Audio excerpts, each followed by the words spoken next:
If you're looking at buying a Hyundai Tucson, this video is for you. The Tucson checks a lot of boxes, but some model years have repeat problems that only show up after ownership begins. Today, we're breaking down the Tucson years to avoid. Let's start with the 2017 through 2019 Tucson. This group has a mixed reputation, and that's being generous. Owners commonly reported engine oil consumption problems, rough or delayed transmission behavior, and electrical glitches.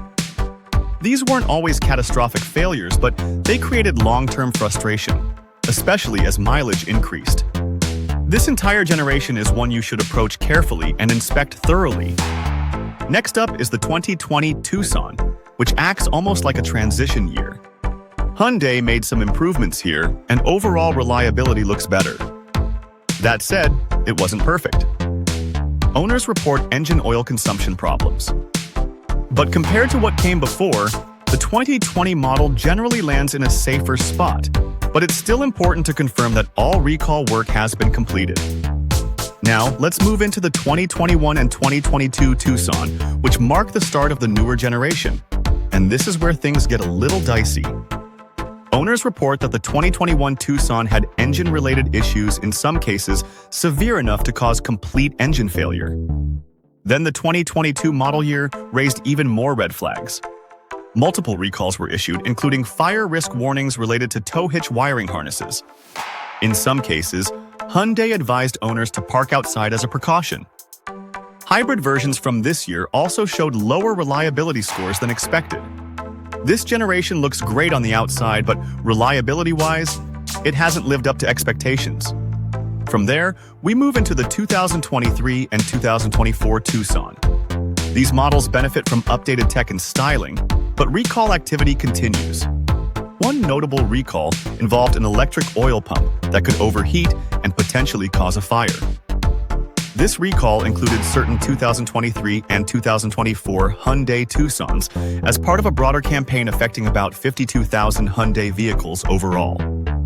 The 2024 Tucson also launched with several recalls tied to steering assist electronics and other safety-related systems. These are newer vehicles, but the volume of recalls suggests Hyundai was still working through design and quality issues. Now, let's talk about the 2025 Hyundai Tucson. Even though this model is still relatively new, early data is already coming in. Some owners report problems with the forward collision avoidance system, including false warnings and sudden braking when there's no clear threat. And it's not just the 2025 models. Early owner feedback suggests the 2026 Tucson is showing similar forward collision avoidance alerts, which means this may not be isolated to a single model year. There are also multiple recalls on record, including engine fastener issue where connecting rod bolts may have been improperly tightened, potentially leading to power loss and engine damage.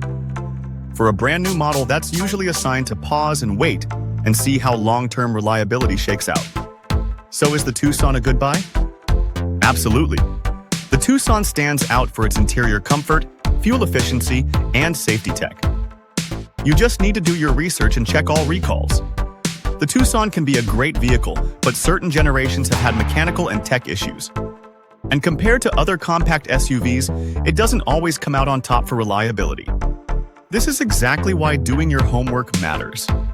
And if you want to go deeper than surface-level reviews, check out Car IQ Report, a tool that uses verified government data and powerful data insights to help guide you to the most reliable vehicles before you buy. If this video helped, hit the like button so more car shoppers can see it.